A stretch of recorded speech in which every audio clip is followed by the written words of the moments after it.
What about my sweat equity? Sweat equity? Sweat equity? My sweat equity. My sweat equity. 69 and B2B, baby. Still pushing that. Girthy ROI. Sweat equity. What about my sweat equity? Hey, we've turned a new leaf. We're at 201 episode wise. 200 more. 4 more years. I don't know. 4 more years. Oh, now I can hear myself real nice. Good. Yeah.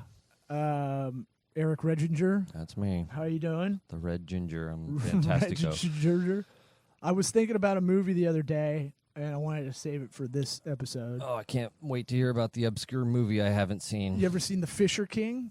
No. With Jeff Bridges? Nope. You don't have your soundboard ready? That's a classic story, though. Isn't it a Shakespearean something or other? Is it? I don't know. I think there is like an old time. I think you're right. The Fisher King story. Let's talk about kings. No. You just. It's weird how memory works because you brought that up, and I think you're 100% right. It's like Hamlet, or it's something else that's way above my pay grade. Right.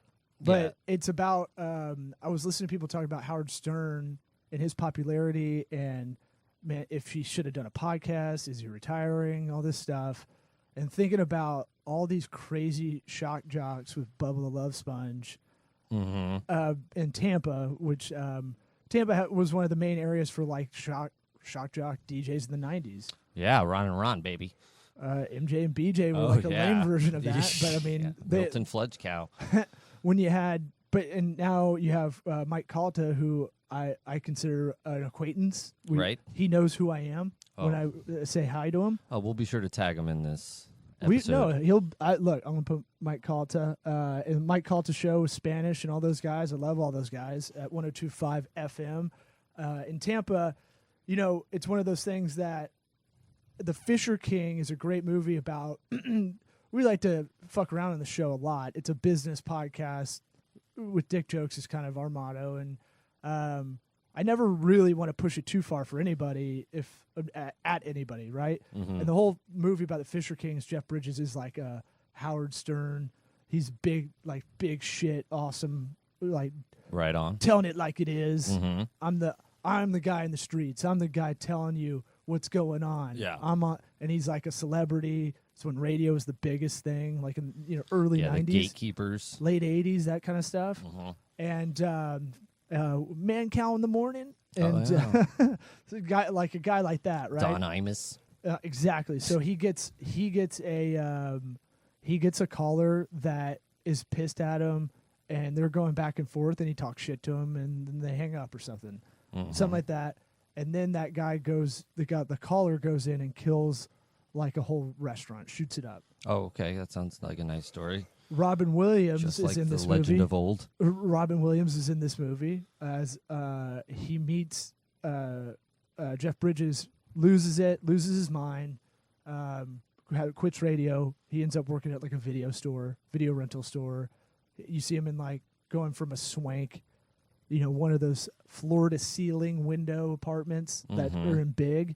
Right. Where he somehow giant gets all that key floor thing. Well, without all that stuff, like what an adult would do that wears all black, basically, and then goes from that to like living with a lady that has kids and owns a video rental store, and they live above it. Obviously not as successful as the shock jock Jack Lucas, and he meets Robin Williams, he finds out, he feels that's the reason for him. Robin Williams' wife gets shot in that shoot up from the caller, and he feels responsible. And it's about him making it up to him. But Robin Williams has like lost his mind. He's a homeless guy. Well, this has been the movie moment with Lost Smith, retelling the story of the Fisher King, a 1991 American comedy drama film written by Richard LaGravenese and Terry Gilliam, directed by Terry Gilliam. Great the director. Real Fisher King story. Also known as the Wounded King or Maimed King, is the last in a long line charged with keeping the Holy Grail. Versions of the original story vary widely, but he is always wounded in the legs or groin and incapable of standing. All he's able to do is fish in a small boat on the river near his castle. But I'm not reading the whole thing. Right. Who cares? It has nothing to do with what you were talking about. Well, I'm sure I'm gonna watch it again now. I You have just to. gotta love how they do these modern takes on things. I just like, yeah. Well, look, it's no Leonardo DiCaprio and Claire Danes. Yeah. Or O. Oh, They I did don't, Othello. I don't even know that one. That one's even worse. Oh, what about what about Beyonce and Carmen, a hip opera? Oh, jeez. That pun caught my dad attention. Yeah, that sounds good. 20 years ago, a hip opera. God I damn, heard it. I would have made everybody high five me if I came up with that. I quit. In the marketing department there. Yeah, I'll be back tomorrow. Thanks, Monday. guys. You guys should just promote me to King of MTV after that. So, what made you think of that? Did somebody kill themselves because of what you said? No. We don't have that many listeners, and they're not that passionate. We have like the lowest engagement per amount of listeners. Yeah, it is oddly weird. Yeah, we see the numbers, but we see the engagement too, and it's oddly like there's a very big disparity. I'm sure there's a thing where once we get over a certain hump of listeners, like 200,000, then it like really kicks into Yeah. something. Well, I think it's probably because we kind of bust each other's balls a little bit, and people probably think we're gonna bust they balls. Yeah. No. Well, we'll be nice to the listeners. If anything, just we don't want like each other. I just want I want questions as a way to kind of do lazy kind of pre-pro for the show, pre-production. It could be Don't be a chicken. Don't do it. so. I don't know. I forgot what made me think about that movie. I just wanted to go old man and just bring it up. All right. Cool. Just shock jock. Yeah. Okay. Remember the right shock on. jock era? Shock jock. Was it Well- your segue to hit no, up somebody locally? No, Was no, it? no. I have a real reason. So You just made it up just now. So you have to kind of see macro, micro at the same time, right? This Okay. made me think of Howard Stern. I just wanted to kind of bring that movie in just to see if you ever saw it. As usual, I have not. So pretty good, worth a watch. It's not one of those Netflix garbage movies that are on. There's so much garbage movies on Netflix that are made by Netflix. Yeah, they throw a lot of money out It's there. like, what? You're not even trying. Like, I don't know. I saw that one, I Am Mother, where this robot raises a baby from birth. Not bad. Only has 2 people in it. My Wow. kind of thing. Dinner with Andre is your thing. What is that? That's just it's Another 1990s movie I haven't seen. yeah, with Wallace Shawn and Jesus. it's like the most boring movie. You probably like Jerry with Matt Damon and Casey Affleck walking through the desert. One of the Are worst you movies. just making these up? No, that's a Gus Van Sant movie. One of the worst movies I've ever seen in my life. Oh, Notable. You probably like Gummo. That's a Harmony Velicamp. Is that guy's name? I no. don't know who Harmony. these people are. The guy who did Spring Breakers and Oh, Kids. jeez. He did Okay. Kids, yeah. Gummo's grosser than Kids. Okay. I believe And you. someone gets AIDS in Kids, if you Okay. remember. And it was- I say all that to say this. So I'm thinking about, what if you were a shock jock in the 90s, right? And you really had to see things, or just Howard Stern now, and he used to diss podcasts forever, right? Right. And it was almost like, it's almost like I hear a lot of people that are like, they diss Apple products and they have Samsung, and it's like, why? Right. What's the point? I don't Oh, know. are you a rebel? You're You're- the other 50%? Right. Actually, you're more of a majority 60%. than the Apple right, people. Right. Yeah. So that's a weird like insecurity thing with their technology or something. I don't know what that's Just about. because they don't want to pay for the iPhone or can't pay for the iPhone. That's why. And now iPhone's looking like a better option. At least Apple's getting ahead of all this data protection stuff and privacy kind of sweeping, generally just going like, hey, we're not using your data as much as the other guys. Oh, how nice of them. Thanks. Tim Cook, War Eagle, buddy. Yeah. I see Thanks, ya. Tim Cook, I for see ya, your bud. half-assed gesture. My Auburn brethren, CEO of the biggest market cap company in the world, Yep. Mm-hmm. Tell us more. gayest CEO. That is, he wears it with pride. It's the Pride Month. Yep. Not, My birthday is month. it? Yeah. Still going, huh? Yeah. In a good way. Pride forever. Yeah. So I was thinking about that, and how do you make that decision? Like, for instance, I love Mike Calta. I love his show. They have to do like a hybrid, I think, where they have the show in a podcast form, and they're doing video like we're doing it. Yeah. And they still do it live every day for 4 hours in the morning, and it's like, or 3 or 4 hours. I forget what the Probably block 4, is. probably six to in, 10. something like that. And they do like an after show too. Right. Where the underlings come in and they talk about what they talked about. And it's like, damn, dude, and I was just thinking about how huge radio used to be. How now, easy we have it. we have low barrier to entry with the podcast. That's just overall. Now, getting to a level that it's worth your time of doing this for 200 episodes, right, is a different like kind of goal, right? Because we talk about it. If there's 10 people that are listening that are really into it, it's definitely worth spending the couple hours a week pushing it out. Plus, we're learning other stuff for other services that we're just gaining skills over time. And as a reiteration, it's the only conversation we have where we're not playing on our phones. Right, exactly. It's a nice talk. And and I think we're getting clients in here that want to use the studio, and we're learning how we're going to live stream and learn how to do that and have that ability, all those yada yada yada ancillary benefits. Yeah, as soon as Facebook updates their situation, we're gonna have to hack it through like OBS or something, OBS Studio. So if anybody knows how to live stream, we want to live stream this simulcast. I mean, I could probably do it. We go through Restream.io. Yeah, well, I mean, yes. Pay $20 a month, right? All these things, we could do it. It's just like doing it that way is so open for issues, you know? It's just... Well, that's why I want to have backups to everything. So if we live stream, we have a backup, like hard recording on the like we have it with these where they'll do live stream, and the Mevo cameras, they'll do it live stream and they'll put it on the SD card. Yeah. Or on your iMac. Yeah. If it can all handle it. That's the thing. Right. But we got supercomputer. But we got to try. And that, that's the other part that's too. Why man was put on earth. Yeah. To try. Yeah, what's the point of just we can talk about it all the time, but I want to have an engagement with people asking questions in real time. That's my goal, to get either this show or a Splinter show off of this under our feed that people can FaceTime in, look goofy, be real dad about trying to FaceTime a question in. Yes, pointing right up your nostrils. I think that's comedy right there. Boogers in your nose. Right. It's great. Or just like... yeah. No, you go. You talk. Yeah. You go. Like, I'm not worried about the improv part of that, trying to answer anybody's questions live, because I know you'll get a 10-second breath of, like, just getting the person. Because we're not going to have a writing call jokes screener. in my head right now, writing them. We won't have a call screener in the beginning. But I think we could do that with Zoom, where people can raise their hand. Oh.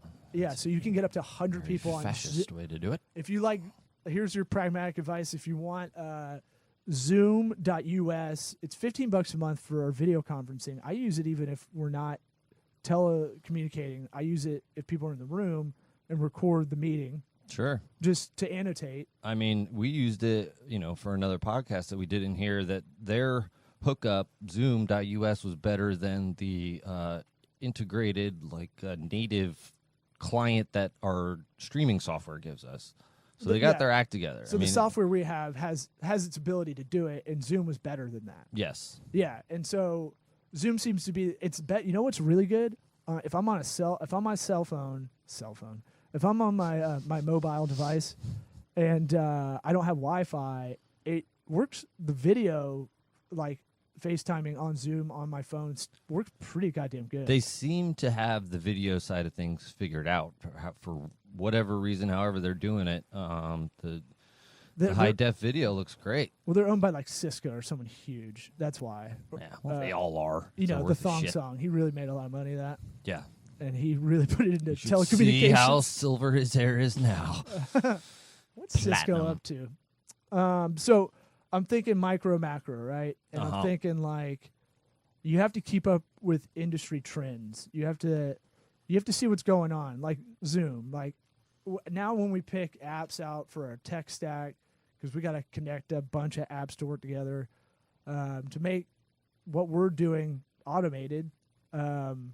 I now look at what they're doing on a company level, because I don't want to have to learn an app or software, get in it, and they go out of business. And then or they get bought is what usually happens. You can't really help that, but you can see they're making moves. Like Mevo got bought out by Livestream, which got bought out by Vimeo, but at least you saw like all three of those entities were progressing in their areas. Yeah, as they're going. So it's something to kind of look at when you're talking about hiring people, right? Mm-hmm. What do they want to do long term? Yeah. What's the macro on them? Because you're going to be disappointed getting bad talent. I was talking with a couple potential clients the last couple of days, and a lot more people are talking to me about two things.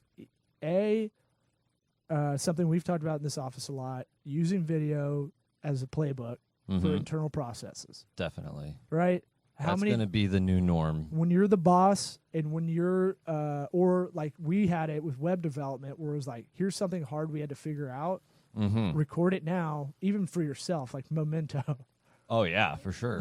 Dude, I do that for all kinds of stuff. We have so many of these little tiny processes that when you figure it out, it's so obvious. And then we as don't you're doing want it, you're like, fuck. And I don't want to memorize it either. Like, right, I don't want to. I feel like I have a finite amount of memory that I can hold, and I can only hold The Fisher King and other great movies like that in there. But it's one of those things where there's only so much RAM you've got. Oh, dude, I almost had a heart attack today. My Evernote got signed out, and then I signed in under what I thought the right sign-in was, and it was all gone. Yeah. And I was like, okay, my whole life might be fucked up now. But ironically, it was the wrong username. Yeah. Nah.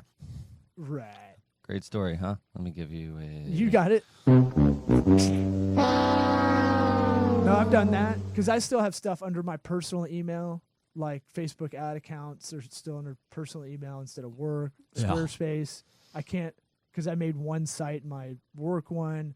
I have to delete that. I just don't want to. I have like 3 under there. I don't want to delete that to get them all migrated over to that email. I'll get there. If I get there one day, that's when I've got everything rolling. Yeah, that's like, I actually don't that's have when anything I can to do. sit around and do that stuff to get this. organized. I can organize myself. Look busy. Yeah. But I would say, when you're looking at your industry, because right before we started the podcast, I wanted to kind of go over this thing from The Verge about Facebook moderators, and it happened in our backyard. Right, yeah, we were talking about this. And tragic, really. So there's a company called Cognizant, and shout out to Samantha Gant of Social Alchemy for sending this to us and prodding me. Hey, did you read it yet? I sent it over like a week ago, kind of thing, because it's really interesting. It's a lot about privacy. It's a lot about. I didn't know Facebook had contractors in a secondary, tertiary city like Tampa. Yeah. Tampa Bay area. So they have, it's like a satellite office that they're doing like content review for their standards and practices stuff. Yeah. And so think about this. So you have all these, the big thing, if you listen to a lot of other podcasts, they're talking about being demonetized on YouTube, right? Yeah. Or if we don't play a lot of songs or anything anymore because now our videos get taken off Facebook too. Yeah. Or taken or paused or sure. They're like, clean that shit up. Yeah, they'll just like mute it. Right. Oh, thanks. Yeah. And that's strange because they don't like put a warning. Right. Yeah. So if I wanted to play a clip from The Fisher King, right, there's a copyright. Now the way around it, here's a way around it. Slow down, speed up. Yep. A little bit. And talk over it. And you can talk over it like Joey Coco Diaz does on his podcast. Yeah. But it's weird. Some of these bigger people get away with it. I could see us getting away with that stuff. We can at this level, I'm sure. Those guys, it's weird. I mean, but we don't have enough manpower post production to want to do it. I mean, we could, but it's a cost benefit. It's not worth it really for us. But plus, so much is jam packed into every episode. Yeah, but plus our theme song already kicks ass. If you want to see this video inside the traumatic life of a Facebook moderator, The Verge is going all what's it called? Vice 2010 edition. Oh, cool. Right. Very, that's a very dramatic title. Yeah. But it's talking about these moderators. They have to look through all this content to see there is a human on the other end that has to look through all of the bad shit that's getting flagged. No nipples. Right. No nipples allowed. Sarah Silverman, did you see hers? Oh, yeah. She's all about it. Did you see it on Instagram? No. She took a selfie without her shirt on, but it was like in a mirror in the bathroom. No. And you can see her hoo-has. Well, she got fully naked in that movie. It was sad. Oh, was it? Oh, man. Yeah. She's comedy crush. Well, yeah, I know. Janine Garofalo. That one, I don't understand that one. I don't know. Okay. Yeah, thing for lesbians. Is she a lesbian? No, but I've seen she's the like truth about cats and dogs. She's like the mouthpiece for him, isn't she? Maybe. I don't know. If you're a lesbian, call in and let us know. Is Jean Garofalo one of you people? Well, she's still one of my favorite comics, and any funny lady on stage is still an aphrodisiac. Oh, okay. But I would say that it's weird that that's a position. There's a lot. We didn't even read the whole thing right beforehand because it's like, damn it, this is gonna be too much. It was like 5,000 words. It's gonna be too much to digest. And probably by next episode we'll be able to really talk about it. But that there's Facebook contractors just kind of all over America. Yeah, that was weird to me too. And they look like the stereotypical what you would think a contractor that stays at home and sits on the computer all day. Yeah, picture South Park actually, with the guy who's really good at whatchamacallit. At World of Warcraft? Yeah, at World of Warcraft. But they're not actually. That was the other thing. We were like, they're going to an office to do this. Yeah, isn't that weird? It's weird that it's even people doing it. They're talking about all their AI algorithms that could pick up all this. It's like, why you have to employ all these people and make them work crazy hours like doctors? Well, think about it this way: the AI algorithms, they pluck it out, right? And then there's user flagged content too, right? And so they do need some kind of. We're not there yet, right? Yeah. And so with the AI abilities, and so there does need to be a user on the other end. I mean, I guess it's but the good. bias you have to have over time, it's like I think about Clockwork Orange, where it has to be like just all these images over the Droog's head. Well, dude, they were talking about some of those. I didn't get it, but some of those. They call them Droogs in the book. Some of those videos that they had to go through, and it's like, oh, this isn't just nipples. This is horrible, horrible shit they're looking at. Like, you think that I say nipples jokingly. It's not that. It is like awful. Think of the worst thing you could possibly see on a video stuff. Yeah, it starts out horrible murder stuff. The worst stuff that its users post. Remember, billion people are on Facebook. So, or so they say. What's up with the other 7 billion? Get with it, people. On a daily basis, hate speech, the murders, child pornography. Jesus Christ. Yeah, dude. The first one, I don't really care about. Who But the thinks second that's two, good? The other two. I'm going to post this to Facebook. Yeah. Not even World Star. Like Facebook. There's a content warning at the beginning of this article. This story contains description of violent acts against people and animals, accounts of sexual harassment, post-traumatic stress disorder, and potentially disturbing content. I'm thinking that has to be for advertising as I was reading that, for the advertisers of The Verge. Well, dude, you heard it. You heard what they were talking about, right? What? The people in that video. Yeah. Yeah, well, I don't want to even repeat it. So because you can't remember it? No, it was about a woman hurting a baby, basically. Yeah. Mm-hmm. Terrible things happen. I'm not even going to around describe the it world. more than that. And that really put me in a sour mood. Well, you have to think about it this way, right? So I think about Jack Dorsey, the CEO of Twitter. He talks about his kind of PR stance is Twitter. Look, you can't. About when they were getting a lot of flack for. He has a nose ring, so I kind of don't trust. Oh, okay, yeah. Like a nose stud out of as a CEO of Cash App and Twitter. That bugs me. I don't know why. Yeah, that should bug you. But it shouldn't have anything to do with how good of a CEO he is. It does, though. It absolutely does. An eyebrow ring would be like 5 times better. What is his decision making? Like one of those studs. It would be a little better, but I mean that just shows he has awful decision making skills. He wakes up every day and leaves that shit in. Bad decision. First thing you do. Oh no, that just stays in, right? Because if you take it out, well, he's making a decision not to take it out. Right. Every day of his life. It's conscious unconsciousing, and so my thing is his stance on Twitter was it's about the conversation from people you don't know, right? Mm-hmm. Whereas Facebook, it's connections of people you know, right? And that's when it gets really hairy because, look, there could be.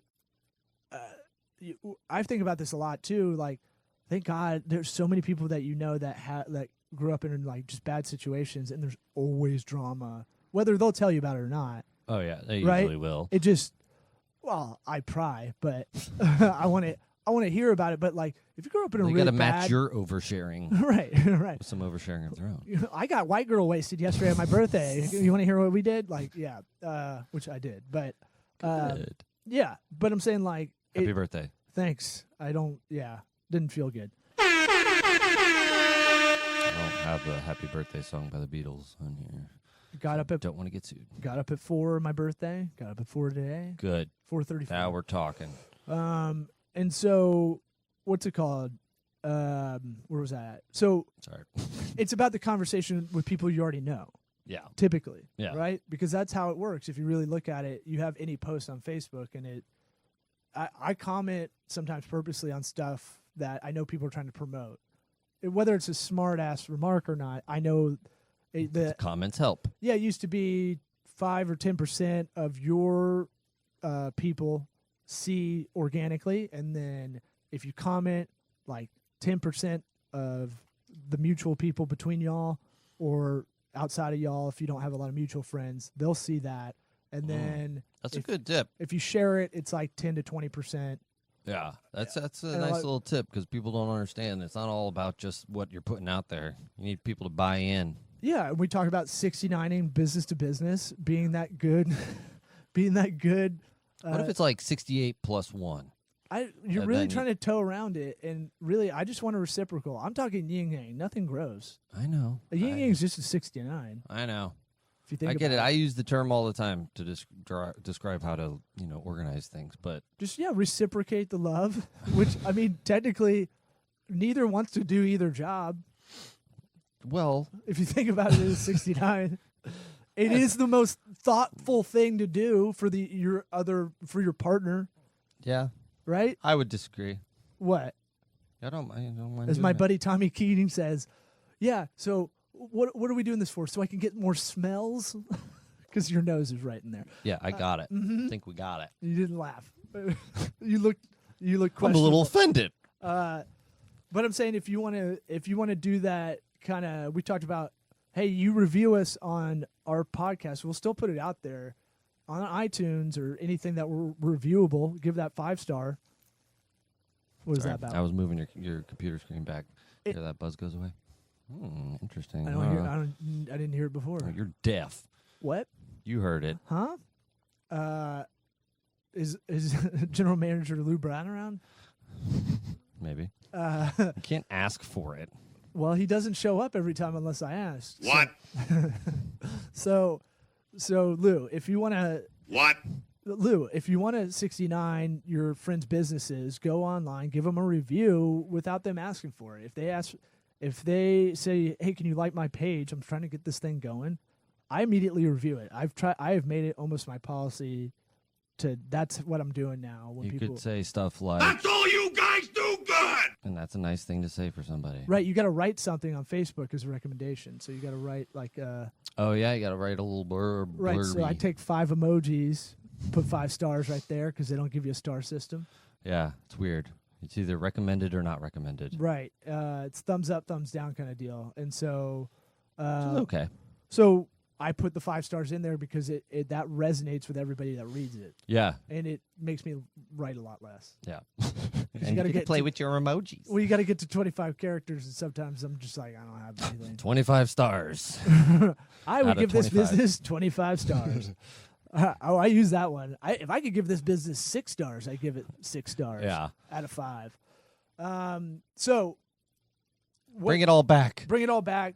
It's a weird job that there's moderators that have to deal with the communication of people between people. I mean, look, there's bad shit that happens all the time, and now there's just a timestamp on it.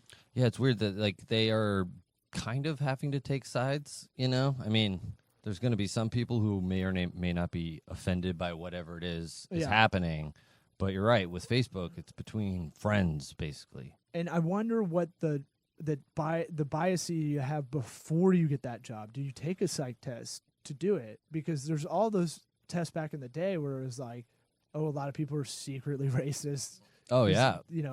You do the thing where it's like good or bad, and you can only choose between those two, and they'll show faces, and a lot of people are like, a lot of whitey used to hit, like, they'd see a black face and be like, bad. Ugh.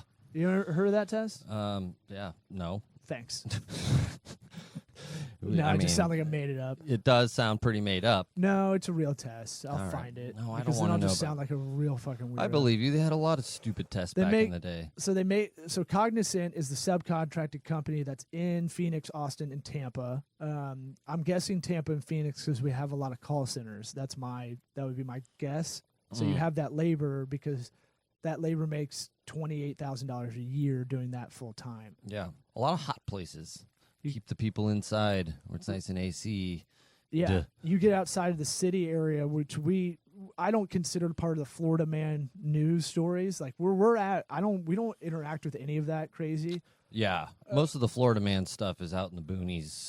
An hour really in any direction will get you there, but Tampa's like a normal city mostly. Yeah, if anything, it's probably pretty boring. For a lot of people, it's just not. They did say the Tampa location for Facebook was the worst of the locations. It said that there was. I don't think it was just 3. I think they were saying for all the ones that because it's not that one company has 3 locations, but they have other companies. Well, they have Well, it says in 2017, Facebook began opening content moderation sites in American cities, including Phoenix, Austin, and Tampa. Okay. Yeah, well, corrected. Either way, there is a Vergecast about it that I'm excited to listen to. Well, yeah. So the crazy thing about that story was that a guy died at his desk looking at Facebook stuff. He had a heart attack and died, and the other people just kept working. And then the bosses didn't even tell him that the guy had died. They just kind of let it leak, I guess. So here's another thing. On top of all of this story, I don't really trust any story I read because because if you had anything written about you and just the little stuff I've had written about me for promotion, for even full-length stories and stuff about comedy or any show I'm doing and I'm doing an interview.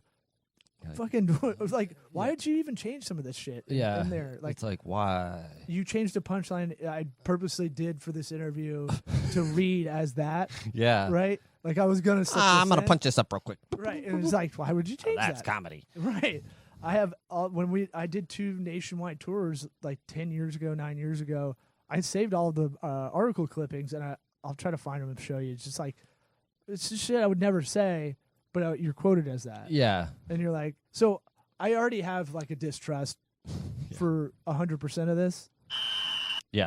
It's like... I have a filter on it. What the main takeaway. Did that guy die? A heart attack is one of those things where listen to Lou Brown. You can't... Yeah. Could have been that, or it could have been Or a psychological thing. Or a spiritual thing. It's either a leg thing. But a lot of heart attacks just happen and people don't know it, when it's going on. Oh, right? yeah. Right? It just... all the tough guys. No, sometimes you've had a heart attack, sir. It can be almost like a dormant personality thing where people are like, yeah, I don't feel well. And then they go to the doctor or hospital and they're like, you're having a heart attack right now. And you're like, what? It's not like this dramatic... A lot of people say it's not that dramatic, where they're they're clutching at the people around. Oh God, this is it. This is the big one. They always know. I bet most people who have heart attacks don't know what the hell's happening. Right. And look, we only watched a little bit of this video, but does not look like the most healthy group of people that are working there. Yeah, we didn't see the guy who died, and we should say a heart attack. You're gonna have to have some predispositions before you just have a heart attack. Everybody in the video is obese. Yes, fair to say for sure. We did not see one person who looked like they, do kettlebells. They're all comic book guy or World of Warcraft from South Park. But it's it's one of those things where it's just crazy that this goes on in our backyard. We didn't really know about it. And we don't have a solution to this. We just kind of wanted to eschew a bit. It was interesting. If anything, it was interesting to find out we have those satellite offices here. Well, Facebook's in our backyard, people. My advice to anybody doing their own content, we have to do this for lawyers. We do a self-regulation. We do a QC internally because they have the Florida bar to worry about, but they'll do their own round on their own once we hand it to them. And now we've applied that for anybody we do content creation for. We do it internally, QC, QA, whatever you want to call it, and then they do it. The client will do it. Then it goes out. Yeah, make sure they have somebody designated knowing that shit's coming. Yeah, so create that workflow. You'll never have an issue of this. And honestly, if you're doing content creation for a brand or a company and you're not like us, where we like having an opinion that's a little bit sharper, that has an angle, that has a little tongue in cheek to it. Yeah, we can do that. Yeah, that's kind of why we have this, is so we Yeah. can talk about it here. But if you see other content coming from Tocobaga, TOCOBA.ga on your browser, if you see content coming out of there, it's probably going to be pretty in the pocket. Yeah. I mean, it'll be a little bit off, in a way that's good. I want it tongue A in little cheek weird. because that's our brand messaging style tone. But I want it. I would say for the most part, you don't need to have a hard angle on anything. Right. You just need to push The content. lesson is do it up front, like everything. Do the little easy QC up front, and then you won't have the big Facebook breathing down your neck later. Yeah. Do I really need to talk shit about people that have 13.1 stickers on the back of their rear view mirror or rear view window? Of Yeah. their car? Well, those people, why'd they give up? or Do the whole thing. or the Half marathon. yeah. I just What's why the don't I just point? put a big F- on my I know. on the back? I'm a C+ student. No, I mean they did half a marathon. You're right. They got a It's a F. 50% on the Fuck test. you, yeah. Yeah. Fuck. I think that's a good time What to end about it. my sweat equity? Fuck you, lazy half marathoners, Sweat equity. And you Disney World sticker people, Disney ass World, holders. My sweat equity. SweatEquityPod.com. epitaph, for the All family your member sharp that opinion died. needs. What about my sweat equity? God damn, Papa Stickers.